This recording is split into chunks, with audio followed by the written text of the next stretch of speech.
안녕하십니까. 저는 이번에 50대의 마지막 열차를 탄 홀몸 엄마입니다. 이 사연을 쓰기로 마음먹기까지 꽤나 고민을 하고서 컴퓨터를 킨 것인데요. 저의 사랑하는 딸이 한번 올려보자고 해서 딸 도움을 받아 이렇게 키보드를 두들깁니다. 어떻게 써내려가야 할지 몰라 과거를 찬찬히 돌아보면서 종이에 몇 자 연습한 뒤에 쓰고 있어요. 자녀 있으신 분들은 저의 가슴 철렁했던 이 사연에 마음 써서 공감해 줄 것이라 생각이 듭니다. 바보 같은 저의 불찰로 인해 자식을 잃어버렸던 멍청한 엄마의 반성문이 될 것 같아서요. 저는 한창 청춘인 시절 남편을 만나서 결혼을 하였습니다. 혼전 임신으로 결혼을 한 것이지만 절대 실수가 아니었고 이미 결혼을 약속한 사이에서 아이가 먼저 생겨버린 것이죠. 사실 아이를 낳기 전까지만 해도 저희 부부는 남들 해먹고 사는 만큼 평범하게 살았습니다. 남편이 돼지고기 납품 업체 사장으로 있었는데 계약건이 많아서 가정을 꾸리기에 문제없는 형편이었거든요. 그런데 남편의 승승장구에 배가 아팠던 부하 직원의 나쁜 시기로 남편은 거짓 누명을 썼고 사업은 부도를 맞게 되었죠. 그때는 저희가 이미 결혼을 했을 때였고 아이도 출산일을 앞두고 있는 상황이었습니다. 그런 와중에 사업 부도 때문에 집안에 압류딱지가 붙게 되었어요. 또 작은 아파트를 마련했던 곳에서도 쫓겨나고 말았습니다. 부도라는 일이 마냥 남일 같기만 했는데 제게도 일어날 수 있는 일이라는 걸 그때 실감했네요. 남편도 홀로 자책을 굉장히 많이 했거든요. 제 몸이 한참 불편할 때여서 길거리를 오래 돌아다니는 건 불가능했는데 그 때문에 남편이 굉장히 고생을 했었습니다. 남의 집을 두들겨 생전해보지 않은 구걸도 했고 저렴한 여관에 찾아가 무릎 꿇고 사정하며 공짜로 숙식 제공을 받기도 했죠. 그래도 저희 부부의 긴박한 처지를 이해해 주시는 분들이 많았습니다. 제가 임산부인 걸 보고 마음 써서 들여보내주신 어르신 부부들을 지금도 하나하나 마음속에 기억하고 있답니다. 제 몸이 이렇지만 않았어도 남편의 고생을 반으로 덜어줄 수 있었을 텐데 남편한테도 미안하고 뱃속의 아이에게도 미안하더군요. 남편은 있는 돈 없는 돈 털어서 주위 친구들에게 돈까지 빌린 다음 작은 단칸방 월세를 구했는데요. 본래 성심이 좋던 남편은 동료 직원들뿐만 아니라 학교 친구들에게도 인식이 좋던 사람이었어요. 그래서 친구들도 제 남편이 어렵게 되자 작은 돈 모아 남편에게 그냥 줬다고 들었습니다. 겨우 얻은 월세방은 남녀 나란히 누우면 족할 만큼 작았는데요. 그래도 화장실 있고 가스 버너랑 냉장고가 있어서 생활은 가능한 곳이었죠. 남편은 저에게 미안하다고 최선이었다고 하는데 저는 전혀 문제될 게 없었습니다. 우리 식구 몸만 뉘일 수 있는 곳이면 어디든 좋았거든요. 그 후로도 안전한 건 아니었습니다. 저와 남편은 빚쟁이로부터 숨어 지내야 해서 마음대로 바깥을 나서지도 못했어요. 남편이 몰래 변장해서 바깥에 노동일을 해서 벌어온 1급으로 근근히 살았죠. 저는 병원 검진도 일부러 가지 않았어요. 입에 풀칠하기도 어려운 사정에 남편에게 부담을 짊어주기 싫었거든요. 그런데 문제는 역시 제 뱃속의 아이들이었습니다. 남편이 힘들까봐 애써 모든 근심과 스트레스를 참고 지냈어서 그런지 출산 예정일이 아닌데 진통이 빨리 찾아왔더라고요. 물론 한두 번이 아니었기에 참으면 또 괜찮아지겠지 싶어 이악 물고 버텼으나 그날은 여느 때와 좀 다른 산통이었습니다. 결국 남편이 퇴근할 때쯤 혼절을 해버려 119에 실려갔죠. 아마 남편이 퇴근하고 도착할 때까지 방치되어 있었을 겁니다. 그런 상황에서 당연히 아이가 무사하지 못했을 거라고 생각했어요. 그런데 아이가 너무 예쁘게 태어나줬더라고요. 조금 당황했던 건 아이가 하나가 아니라 둘이었다는 거죠. 너무 예쁜 쌍둥이였습니다. 검진을 받지 못해서 뱃속에 두 아이의 생명이 있는지 모르고 있었거든요. 우리 아이를 기다렸던 남편에게 얼른 이 소식을 알려주고 싶었어요. 그런데 남편을 찾기도 전 간호사 한 분이 저에게 전해준 쪽지가 있었는데요. 남편이 쓴 메모였습니다. 삐뚤한 글씨로 금방 돌아오겠다는 내용이었죠. 알고 보니 제가 출산을 하고 쌍둥이를 품에 안은 사이 남편은 빚쟁이한테 들켜 도망을 간 것 같았습니다. 남편이 병원비를 계산해 주었지만 입원을 길게 할 수 있는 여건까지 마땅치 않아서 몸을 가눌 수 있을 정도의 퇴원을 하였습니다. 집으로 돌아가서 홀로 산후조리를 했죠. 하루 이틀이 지나도 돌아오지 않는 남편에 한 번은 찾아 나서 볼까 싶었지만 혼자서 몸조리를 하는 터라 그만큼 회복이 너무 느려서 마음처럼 못 움직이겠더군요. 그래도 쌍둥이들만 보면 세상 근심 다 씻기는 기분이라서 버틸 수 있었어요. 그렇게 1년의 시간을 보내고 말았네요. 다시 돌아올 남편을 매일 손꼽아 기다렸으나 끝내 남편은 나타나지 않았습니다. 그 사이 저는 생계를 위해 일자리까지 구해서 일을 하고 있었는데요. 쌍둥이를 집에 홀로 둘 수 없어서 두 아이를 데리고 다니는 일을 찾아야 했어요. 정말 고맙게도 제 사정을 이해하고 받아준 업체가 바로 우유 배달이었어요. 처음에 우유 사장님은 저를 내쳤다기보다는 제 건강 걱정으로 말리려 했습니다. 하지만 제가 당시 할 수 있는 일은 그게 유일하다고 생각하였기에 시켜달라고 제발 사정을 했죠. 사장님이 언제든지 불편한 곳 있으면 말해달라고 배려를 많이 해주셨고 저보고 따로 수금은 걱정하지 말라고 하셨어요. 저는 그렇게 새벽 일찍 쌍둥이를 데리고 우유 배달을 다녔습니다. 100만 원 조금 넘은 돈을 월급으로 받으면서 월세랑 관리비 내고 아이들 먹이고 입힐 걸 구매했죠. 제 옷은 계절용으로 한 벌씩이면 충분했고 김치랑 쌀 10kg 하나를 사서 반개월 이상 그렇게만 끼니를 해결했습니다. 혹시라도 남편이 돌아올까봐 이사를 안 가고 있었는데 벌써 쌍둥이들이 초등학교 갈 날을 앞두게 되었지 뭡니까. 학교랑 당시 살고 있는 곳이 너무 멀어서 위험했어요. 하지만 저희가 이사를 가고 나서 남편이 돌아오면 어쩌나 그 생각에 차마 행동을 쉽게 옮기지 못했죠. 유치원 과정은 어찌어찌해서 제가 나름 가르쳤으나 학교는 의무교육이니 보내야 하잖아요. 여러 번 고민 끝에 우선은 애들이 먼저라고 보고 저는 결국 집을 내놓았습니다. 혹시 몰라서 집 우편함에 쪽지랑 전화번호를 남기고 나왔어요. 아이들이 학교에 있는 시간 동안 저는 그 시간에 할 수 있는 일을 찾아 다른 일을 시작했는데요. 마침 학교 주변 작은 마트에서 계산원을 구하고 있었는데 거기 근무 시간이 괜찮더라고요. 아침 9시에서 3시까지 하는 거였어요. 아이들 학교 시간보다는 조금 늦은 퇴근이지만 저는 아이들에게 마치면 어디 가지 말고 꼭 남아있으라고 했어요. 선생님한테도 특별히 부탁을 했고요. 늘 제가 퇴근하고 가면 아이들은 학교 방과후 교실에 잠시 맡겨져 있었습니다. 아이들은 언제나 얌전하고 착한 것이 엄마 말을 잘 들었고 저만 보면 쪼르르 달려와 안아주곤 했죠. 남편이 오기 전까지 혼자 아이들을 잘 키워낼 수 있을까 걱정 많이 했는데 아이들이 도와줘서 나름 제 방식대로 잘 살아가고 있는 중이었어요.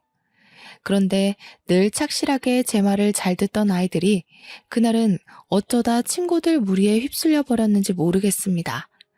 그날 일이 벌써 몇 년 전인데도 아직까지 마음에 담아두고 있네요.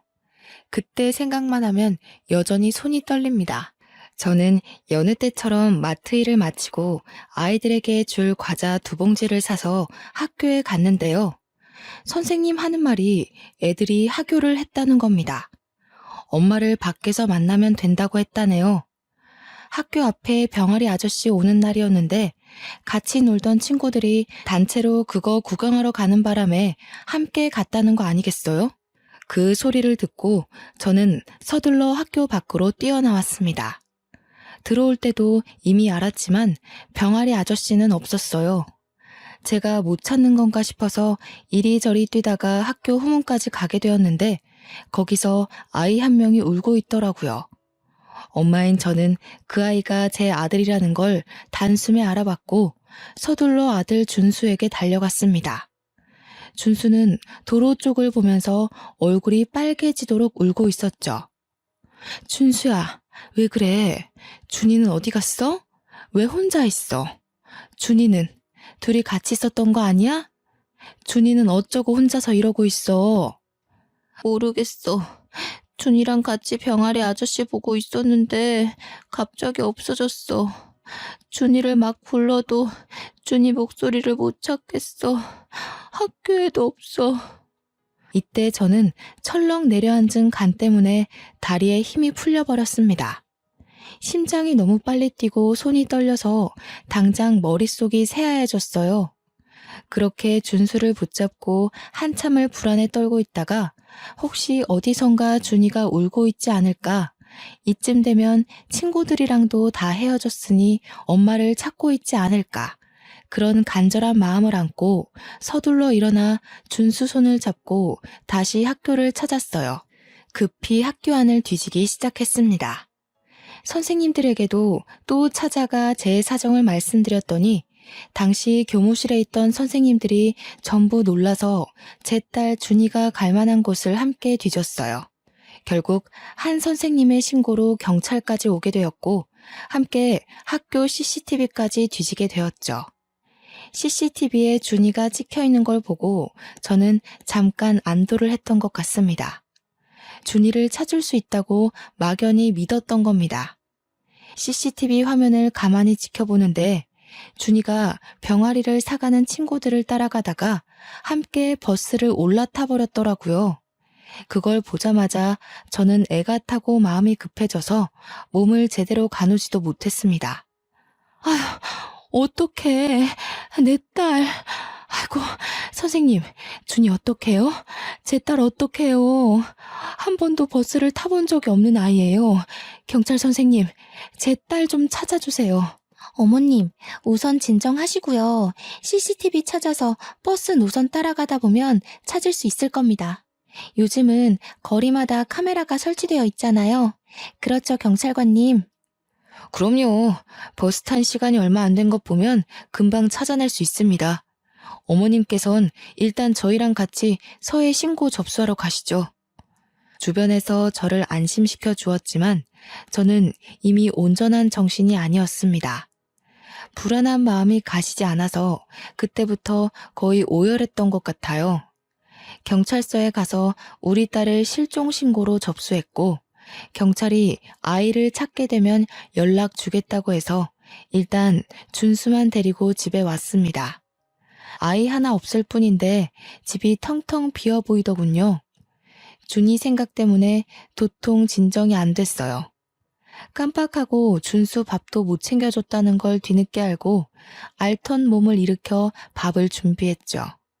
그러면서도 휴대폰을 몇 번이나 들여다봤는데 날이 저물어 가도록 경찰서에서 연락이 없더라고요. 그러다 꼬박 밤이 되었을 무렵 제가 먼저 경찰서 다시 연락해봤습니다. 어머님, 저희가 최대로 찾고 있는데 아무래도 아이가 아줌마 한 분을 따라간 것 같아요. 버스에서 내린 곳은 확인이 됐는데 그 동네가 인터넷도 잘 안 터지는 곳이라 CCTV도 몇 개 없더라고요. 뭐라고요? 아줌마라뇨? 무슨 아줌마요? 그럼 지금 우리 딸 못 찾고 있다는 말씀이세요? 우리 딸 찾아준다고 하셨잖아요. 아이고 준이야, 우리 준이 찾을 수 있다면서요, 선생님. 이쯤 되면 미아 신고가 접수돼서 연락이 올 법한데 데려간 사람이 경찰서에 맡기지 않았나 봐요. 저희 쪽에서 방금 아이가 마지막으로 찍혔던 현장으로 출발했거든요. 조금만 더 기다려주세요. 죄송합니다. 저는 준수 밥을 준비하다 말고 그대로 풀썩 주저앉아 버렸습니다. 바닥에 몸을 묻고 목이 매도록 울었죠. 제가 우니까 준수도 겁에 질려서 같이 울었는데 엄마가 돼서 아들 불안을 진정시켜주지는 못할 망정 오히려 제 아들을 부둥켜 안으며 준이 이름만 여러 차례 불렀네요. 아이고 준수야, 우리 준이 어떡하니? 준수야, 네 동생 어떡해? 준이야, 제발 무사해줘. 제발 엄마한테 무사히 돌아와야 돼. 그렇게 저는 이틀이 지나도 준이를 만날 수가 없었고 경찰한테서는 최대한 찾고 있다는 소리만 반복해서 들었습니다. 준이를 못 본 지 일주일 지나서는 전국적으로 실종 신고가 전달되었고요. 한 달이 지나서는 제가 나서서 실종 미아 전단지를 만들어 붙이고 다녔죠. 선생님들도 이 사실을 알고 나서 많이 안타까워했습니다. 제가 학교 주변에 보이면 함께 전단지 나누는 걸 도와주기도 했어요. 이건 나중에 알게 된 사실인데 제 아이들을 그냥 하교시켜버린 선생님이 죄책감을 견디지 못하고 학교를 그만뒀다고 하더군요. 선생님을 탓할 생각은 없었는데 안 좋은 소식이 들리니 마음이 배로 안 좋았어요. 우리 준이는 준수보다 5분 늦게 태어났는데 고작 5분 차이라도 준수보다 많이 동생이었습니다. 오빠보다 학습 능력이나 적응 능력이 떨어져서 늘상 오빠 손잡고 다니는 걸 좋아했고요. 오빠한테 공부 배우고 오빠랑 놀면서 이것저것 많이 터득하는 걸 참 좋아했어요. 제가 가르쳐주지 않아도 준수가 알아서 준이를 잘 챙겼죠. 그게 저의 가장 큰 불찰이었던 거예요. 저는 오빠인 준수만 집 주소를 알고 있으면 된다고 생각했습니다. 준수에게는 제 전화번호, 집 주소 이런 걸 가르쳐줬는데 준이는 그걸 배우지 못했거든요. 준이가 아는 건 자기 이름이랑 학교뿐이었습니다. 그래서 제가 더 이렇게 애가 타는 겁니다. 너무 후회가 되고 다 제 잘못이라서 원망할 곳이 없었으니까요. 저는 일단 최대한 학교 가까이서 일을 해야 했어요. 마트 일도 학교 근처라 가까웠지만 그것보다 더 가깝기를 원했죠. 아이들이 정문을 들락날락하는 게 보일 만큼이요. 그나마 그러한 곳이 문방구 일이었는데 거긴 개인이 자리내서 하는 거라 딱히 알바를 쓰지 않더군요. 그렇게 생각해낸 게 작은 포차를 하는 거였습니다. 처음에는 붕어빵을 할까 하다가 준이가 국화빵을 좋아했던 게 생각이 나 국화빵으로 장사를 시작했어요. 장사하다가 한 번씩 제 딸의 모습과 비슷한 아이를 발견하면 미친 듯이 달려가 확인하는 짓을 며칠간 반복했습니다. 그러다 1년 뒤에 그토록 기다렸던 경찰한테서 연락이 왔는데요. 어머님, 김창진 씨가 남편분 되시죠? 신원 확인이 필요해서 경찰서에 방문해 주셔야 될 것 같습니다. 김창진 씨가 맞다면 애석하게도 사망한 채로 발견이 되셨거든요. 기다렸던 준이의 연락은 아니었지만 남편의 사망 소식은 저를 또 한 번 무너지게 하는 일이었어요. 남편은 끝내 식구 곁을 돌아오지 못했고 산중 어딘가에서 등산하던 사람의 신고로 유골로 발견이 되었다고 해요.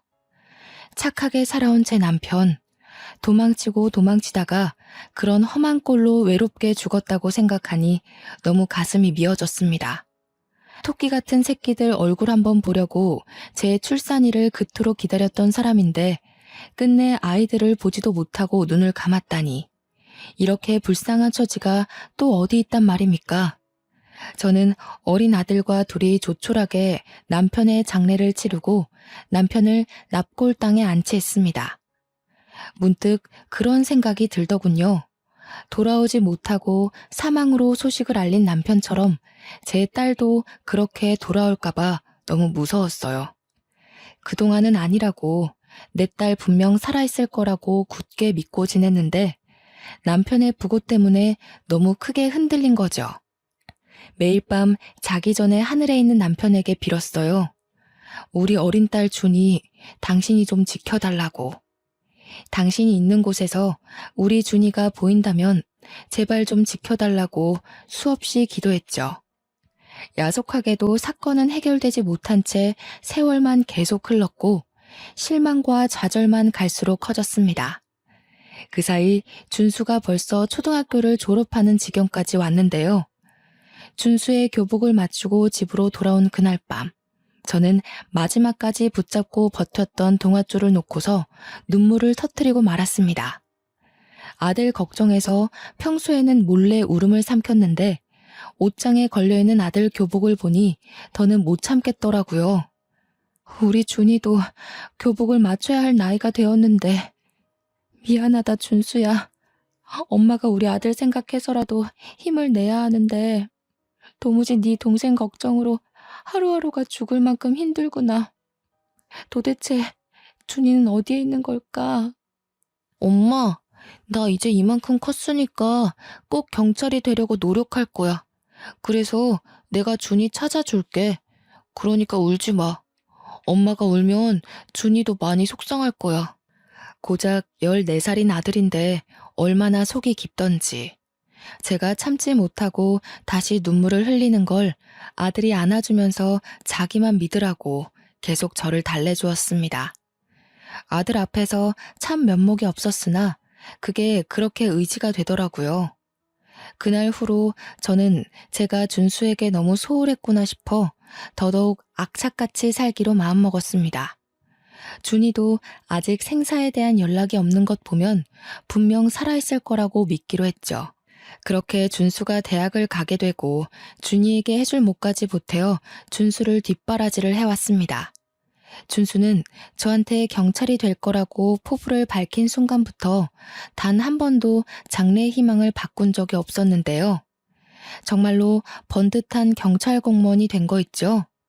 저는 아들이 얼마나 열심히 공부하고 노력했는지 지켜봐서 알고 있어요. 첫 시험에서 바로 합격했는데 그동안의 노력이 빛을 발한 것 같아 그게 너무 자랑스럽다가도 어린 나이부터 저 때문에 원하는 꿈 한 번 꿔보지 못하고 경찰만 바라보고 달려온 건 아닌가 하는 생각에 오랜만에 눈물을 보여버렸네요. 고맙다, 준수야. 엄마가 신경을 많이 못 써줬는데 이렇게 잘 커줘서 너무 고마워. 그리고 미안해. 엄마가 너한테까지 마음의 짐을 짊어준 것 같아. 그게 너무 미안해서 어쩌니? 그런 말 하지 마. 준이는 나한테도 동생이잖아. 내가 준이 손만 잘 잡고 있었어도 이렇게 되진 않았을 텐데. 내 잘못이 커. 무슨 일이 있어도 내 동생 내가 꼭 찾을 거야. 아휴, 이 착한 것. 좋은 집에서 좋은 부모 만나 자랐으면 이 고생 안 해도 되었을 텐데.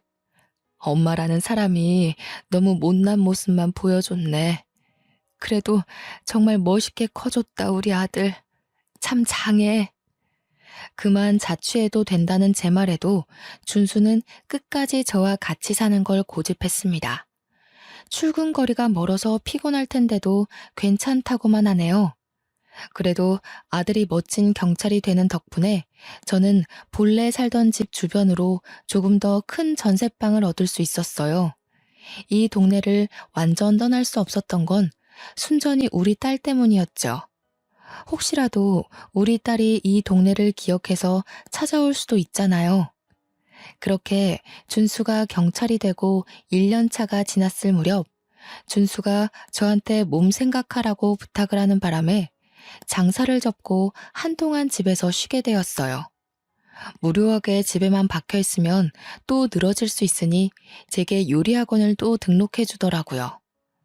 언제 한번 아들한테 결혼하기 전에 요리하는 걸 좋아했었다고 우스갯소리로 한번 말한 적이 있는데 아들이 그걸 기억하고 서프라이즈로 수강을 신청해 준 거 아니겠습니까?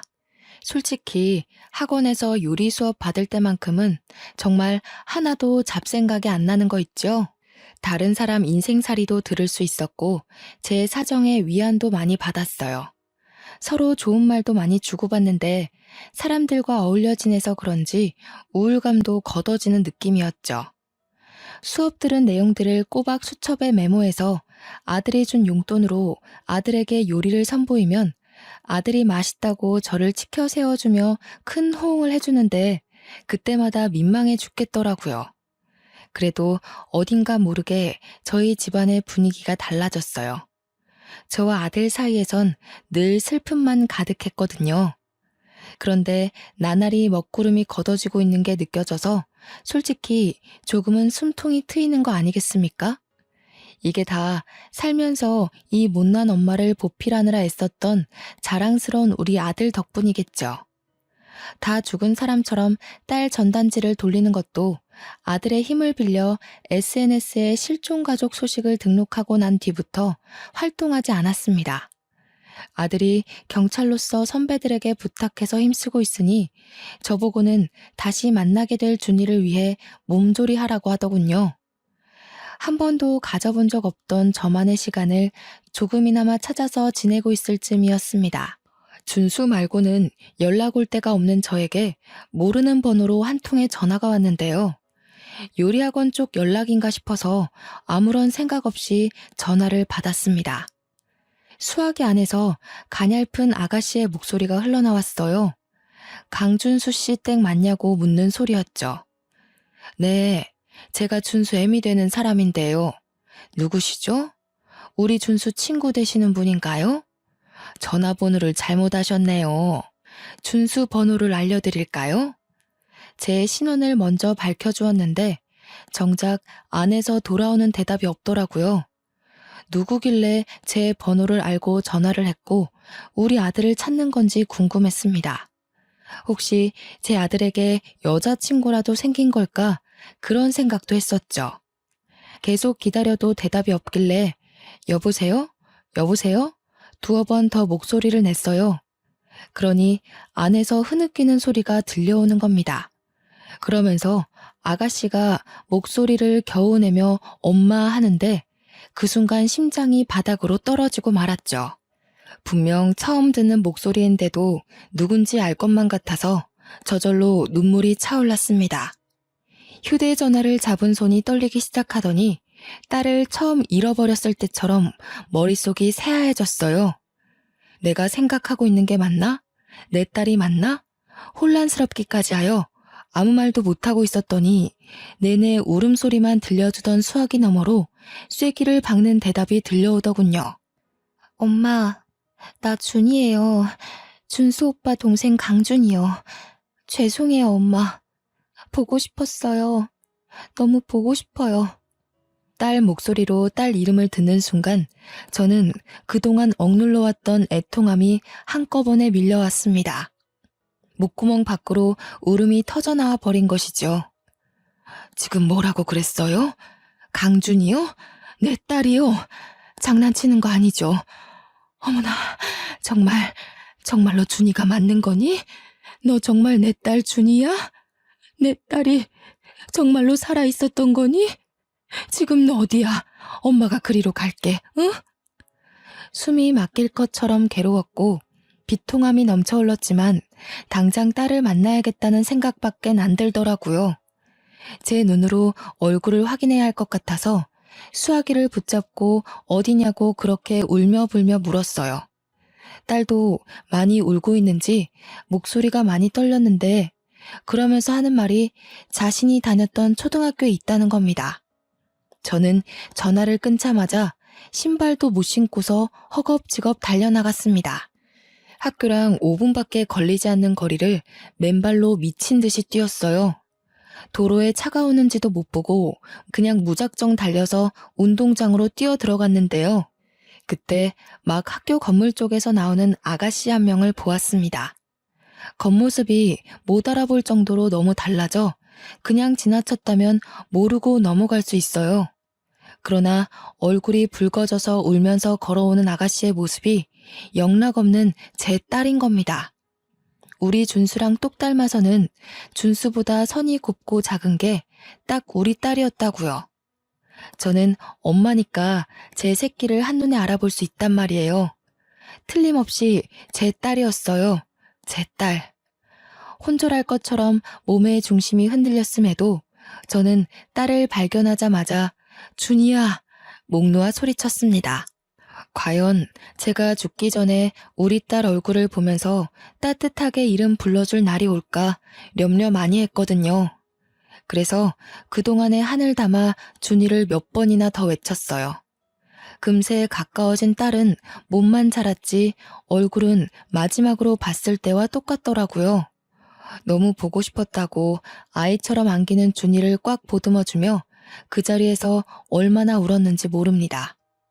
몇 번이고 딸 얼굴을 다시 확인하면서 이게 꿈인지 생시인지 정신 차려가면서 부둥켜 안고 오열하기만 했어요. 대체 이게 어떻게 된 거야? 도대체 어딜 갔었던 거야? 엄마랑 준수가 얼마나 걱정했는지 알아? 살아있다고 믿어야지. 내 딸 안 죽었다고 믿어야지 하면서도 몇 번을 무너져 내렸는데. 고맙다, 준이야. 이렇게 살아있어줘서 너무 고마워. 엄마가 우리 딸 빨리 못 찾아줘서 미안해. 그땐 제가 완전 정신을 놓았다고 봐야 했어요. 딸을 꼭 붙들고 절절하게 부르짖으며 아이를 야단치다가도 금세 고맙다고, 다행이라고 안아주기를 반복하며 정신사납게 행동했죠. 성인이 돼서 엄마를 찾고 싶었는데 엄마 이름을 모르겠더라고요. 전화번호도 모르고 살던 곳도 잘 기억이 안 나서 더 오래 걸렸어요. 그나마 내가 기억나는 게 학교라서 이 학교를 몇 번 왔었는데 지난 날이 하나도 기억 안 나는 거예요. 엄마 잘못이야. 내가 준수 하나만 철석같이 믿고 너희 둘이 떨어질 수도 있다는 걸 미처 생각 못했어. 다 엄마 때문이야. 미안하다, 딸아. 엄마 탓 아니에요. 제가 오빠 허락 없이 친구들 따라가는 바람에 그렇게 된 거지. 학교에 찾아와도 졸업 앨범은 졸업생이나 학부모 아니면 함부로 못 보여준다 하더라고요. 엄마랑 오빠를 찾으려면 이 학교에 아주 들어오는 방법밖엔 없었어요. 그래서 저 지금 여기 학교 교생으로 다니고 있어요. 자기 오빠 이름과 초등학교만 알고 있었던 딸은 이 학교를 졸업한 준수 앨범을 찾아서 제 전화번호를 발견했다고 했습니다. 딸도 딸 나름대로 고생해서 지 친엄마를 찾고자 애를 썼다고 하니 그건 그거대로 또 가슴이 미어지더라고요. 엄마가 지금 꿈을 꾸고 있는 건 아닌가 싶다. 어떻게 내 딸이, 꿈에서만 보던 내 딸이 이렇게 살아 돌아왔을까? 세상에 무슨 이런 일이 다 있어. 제가 좀처럼 눈물을 멈추지 못하고 몇 번이나 몸을 휘청이자 딸이 저를 데리고 가까운 벤치로 향했습니다. 그 자리에서 저와 딸은 한참이나 더 깊은 이야기를 나누었죠. 미처 신발을 못 신고 나온 저를 위해 딸이 자기 신발을 벗어주기까지 했네요. 저는 혹시라도 이 모든 게 환상이라 딸이 사라져버릴까봐 딸 손을 꼭 힘주어 잡고 있었습니다. 여태 딸 얼굴을 확인하고 울부짖느라 정신없어서 정작 딸이 어떻게 살아왔는지 묻지 못했더라고요. 앉아서 해가 다 저물도록 딸 이야기를 들어주었는데요. 그날 버스를 타고 친구들이 각자 집에 다 내려서야 딸은 오빠를 잃어버렸다는 걸 알았다고 했습니다. 그걸 알고서 뒤늦게 아무 정류장에서 내렸다고 했어요. 한참을 오빠와 엄마를 찾으며 울면서 걸었다네요. 해가 다 저물 때까지 목이 터져라 울었는데 주위를 보니 건물이 몇 개 없고 풀이 많았다고 하는 겁니다. 사람 한 명 없는 그곳에서 자기 엄마 같은 아줌마 한 명과 마주쳤는데 아줌마도 울고 있었다고 했습니다. 그 아줌마가 자신을 데려가서 밥을 먹여줬다고 하더라고요. 딸이 말하는 아줌마가 과거에 경찰이 말했던 그 아줌마가 아닐까 싶습니다.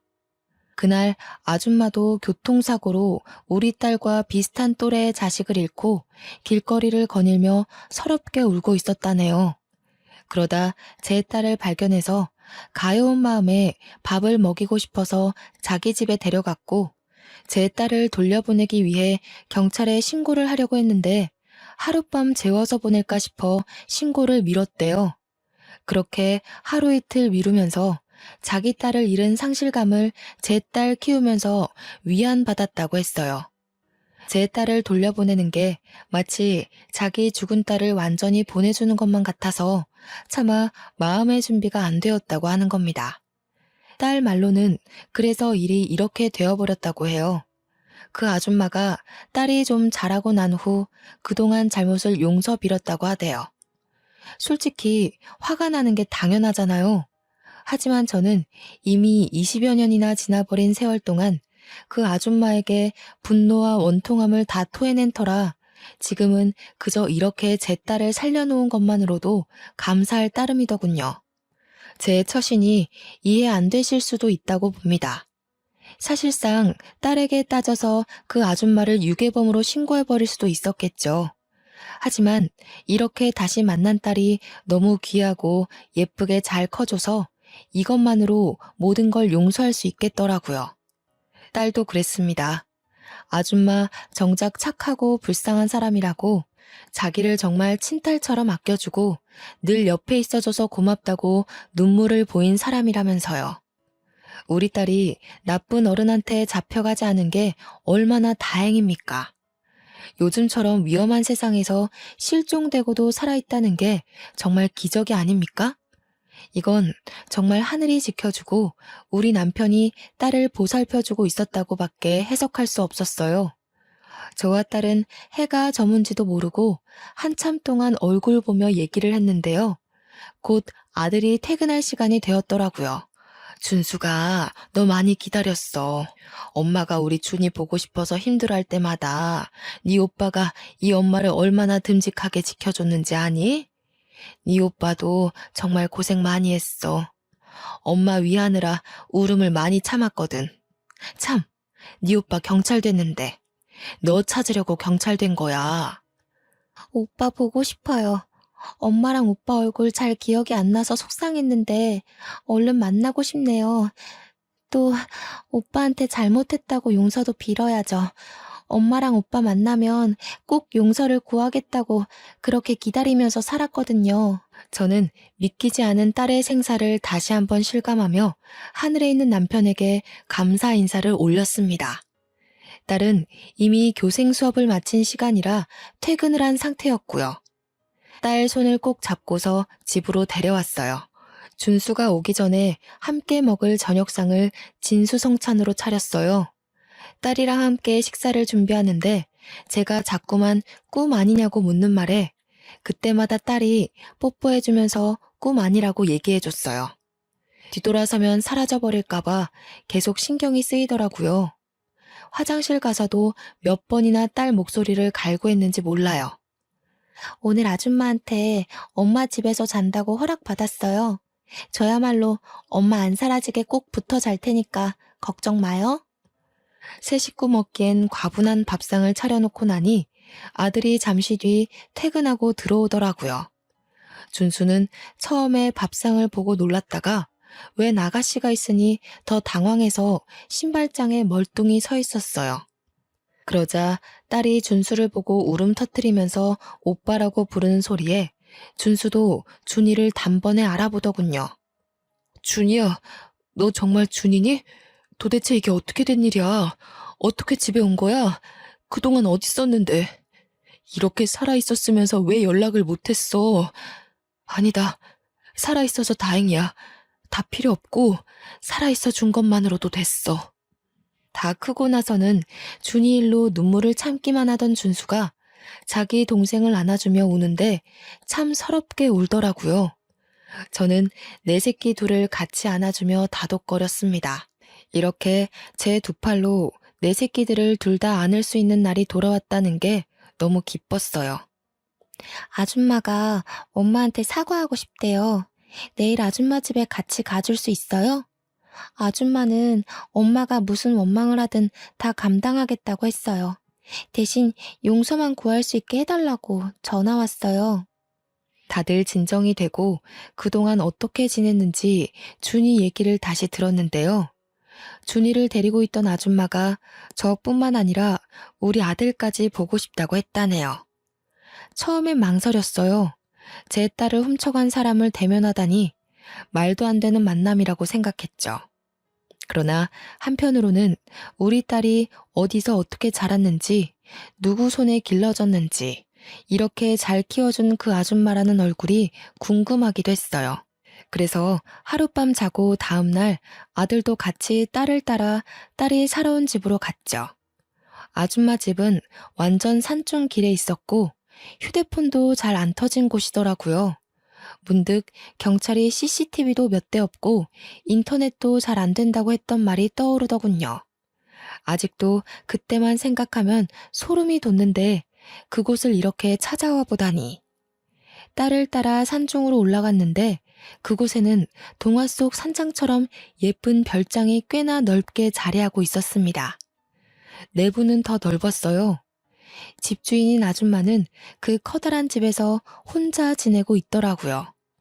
우리가 들어가자마자 얼굴도 제대로 못 마주하던 아줌마가 자리로 안내해줬는데요. 인사말도 나누지 않았는데 아줌마가 그대로 저희들 앞에 무릎을 꿇는 게 아니겠습니까? 두 분께 정말 죽을 죄를 지었습니다. 너무 죄송합니다. 변명이란 거 알지만 그땐 죽은 제 딸이 너무 보고 싶어서 그런 정신 나간 짓을 했던 것 같아요. 처벌은 얼마든지 받겠습니다. 죄송합니다. 갑작스런 사죄에 저희들은 할 말을 잃고 있었습니다. 그때 아들이 먼저 한 소리를 했는데요. 범죄인 거 알고 계세요? 공소시효가 지나서 따져 물을 수는 없겠지만 아줌마께선 지금 천륜을 끊어놓는 엄청난 죄를 저지른 겁니다. 아줌마도 엄마라면서요. 근데 어떻게 이런 일을 벌일 수가 있어요? 아들은 그동안 어디에도 원망을 쏟지 않고 내내 묻어두고 있었거든요. 우리 식구를 힘들게 만든 아줌마에게 단단히 화가 난 것이 이해가 됩니다. 저도 아들 말에 100% 공감을 하니깐요. 그러나 저는 딸을 잃었을 때의 마음을 잘 알기 때문에 아줌마가 준비 없이 자기 딸의 죽음을 통보받았을 때 거기서 오는 애통함도 충분히 이해가 되었어요. 저는 아들에게 죄송하다고 두 손을 싹싹 비는 아줌마에게 꼭 몇 마디 해주고 싶었습니다. 어떻게 자식 잃은 마음을 아는 사람이 이런 어마어마한 짓을 벌일 수 있단 말인가요? 부인이 피부치 딸을 잃은 건 정말 안타까운 일이지만 부인이 받은 상처를 남에게 전가한 것밖엔 안 되는 거예요. 아줌마는 제 말에 눈물을 흘리면서 죄송하다는 말만 하고 숨죽여 울더군요. 저는 아줌마와 같이 바닥으로 내려가 자리에 무릎을 꿇었습니다. 그대로 아줌마를 보듬어 안아주었죠. 우리 식구 힘들게 한 건 너무 밉지만 그래도 우리 딸이 무사할 수 있도록 지켜줘서 고마워요. 뭐든 괜찮으니까 내 딸 어딘가에 살아만 있어 달라고 빌고 또 빌었거든요. 다시 제 품으로 돌아올 수 있게 보살펴줘서 고맙습니다. 아줌마는 제 품에서 더 많은 울음을 터뜨리더군요. 그 서러운 울음소리에서 그동안 죄책감으로 얼마나 견뎠을지가 느껴졌습니다. 그렇게 한참을 또 눈물로 시간을 보내고 우리는 전부 그곳에서 식사를 했어요. 아줌마는 바람난 남편에게 버림받고 나와서 아이를 낳고 둘이서 단란하게 지냈다고 하더라고요. 가족이라곤 딸 하나 있었는데 고작 9살 나이에 유치원에서 일어난 사고로 잃는 바람에 혼자가 되었다고 하네요. 그래서 제 딸을 더 친딸처럼 키웠다고 하는데 그럼 이 아줌마는 제가 제 딸을 데려가면 또 혼자라는 거 아닙니까? 이상하게 그게 좀 마음에 걸리더라고요. 그래서 같은 엄마로서 그 절망적인 마음이 이해가 되어 신경 쓰였습니다. 부인, 괜찮으시다면 저희랑 같이 서울 올라가지 않겠습니까? 우리 준이 제가 데려가 버리면 부인께선 또 혼자 이 적적한 곳에 계셔야 하잖아요. 그럼 그동안 준이 덕분에 몰랐던 상실감이 한꺼번에 찾아올 텐데 그걸 어찌 감당하시려고요. 그건 당연히 제가 겪어야 할 벌이라고 생각합니다. 제 딸의 기억이랑 우리 준이와 함께 보낸 추억들 소중하게 품으면서 지내면 충분히 버틸 수 있어요. 사람이 상실감을 느낄수록 타인이랑 몸 부딪혀가며 지내야죠. 부인께서도 우리 준이를 딸처럼 키웠을 텐데 우리가 이대로 가버리면 또 딸을 잃었다고 좌절할 거 아닙니까? 우리 준이 마음도 편치 않을 것 같아서 그럽니다. 같이 서울 올라갑시다. 준이도 막상 아줌마를 두고 가기가 그랬는지 제 제안 이후 아줌마를 적극적으로 설득하더라고요. 아줌마가 제 딸 부탁에 꼼짝도 못하는 걸 보고 저는 더 이 아줌마를 혼자 두고 가면 안 된다고 봤어요. 아줌마는 얼떨결에 허락을 했다가 금세 고맙다고 제게 또 고개 숙이며 눈물을 흘리더군요. 그리고 이 사실은 몰랐는데 알고 보니 아줌마는 서울이랑 지방 두 군데에 건물 두 채씩이나 있는 건물주였더라고요. 다 처분하고 그 어마어마한 돈을 쓰지도 않고 가지고 있었는데 그나마 그 돈을 사용한 이유가 우리 준이를 위해서였대요. 준이는 제 생각보다 훨씬 더 호강받으면서 살았던 거죠. 아줌마는 그날 이후 자진해서 서울 중심으로 집을 구하더니 저희 집에 이삿짐 센터까지 보내왔습니다. 제안은 제가 했다만 대접까지 제가 받는 기분이더군요. 아줌마가 부자 동네에다가 주택을 하나 매매하고서 우리에게 보여줬는데요. 이 정도의 집을 원한 게 아니었는데 우리는 그 값비싼 건물을 보고 다 어안이 벙벙했어요. 부인, 앞으로 돈만큼은 걱정하지 마세요. 제가 가진 게 돈밖에 없어요. 부인께서 저한테 식구를 선물해 주셨으니 저는 제가 가진 모든 걸 드릴게요. 아줌마는 딸이 이전에 말했던 대로 정말 착하고 불쌍한 그리고 순수한 사람이었습니다. 아들도 그게 느껴졌는지 얼굴 보고 안면 튼 지 3일 만에 전 재산을 바치려고 하는 아줌마를 보고 더는 원망 섞인 소리를 못 하더라고요. 오히려 저 아줌마가 어디 가서 사기 안 당하게 조심시켜야겠다고 주의를 기울이고 있었어요. 그 얘기를 저한테 심각하게 하는데 저랑 딸이 얼마나 웃었는지 몰라요. 어쨌든 제게는 뜻밖의 식구가 하나 더 생긴 셈이었어요. 아들 하나, 딸 하나, 그리고 저와 나이가 1살 차이 나는 순박한 언니까지요.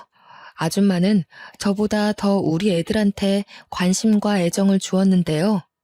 준이뿐만 아니라 준수 뒷바라지까지 솔선수범으로 나서서 지원해주고 있어요.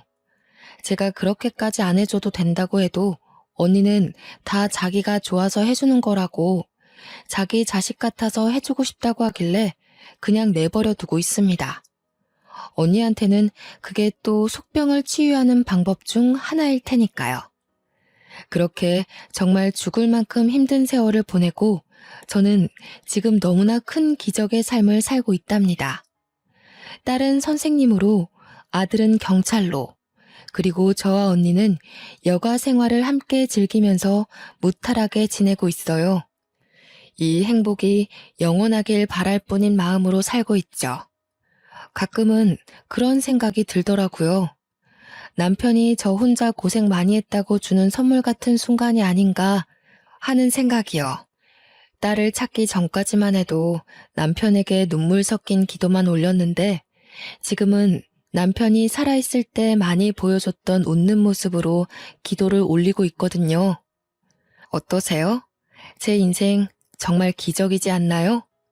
저는 이게 모두 힘든 시련을 이겨낸 시간의 선물이라고 봅니다. 다들 나 혼자만 종종 걸음하고 있는 게 아닌가 하는 생각이 들더라도 결코 무너지지 말았으면 좋겠어요. 굳센 비바람 뒤에는 무지개가 떠오르는 법이잖아요. 여러분들의 간절한 바람이 모두 이루어지길 진심으로 바랍니다. 제 사연은 여기서 마무리하겠습니다. 긴 글 감상해 주셔서 고맙습니다. 늘 안녕하세요.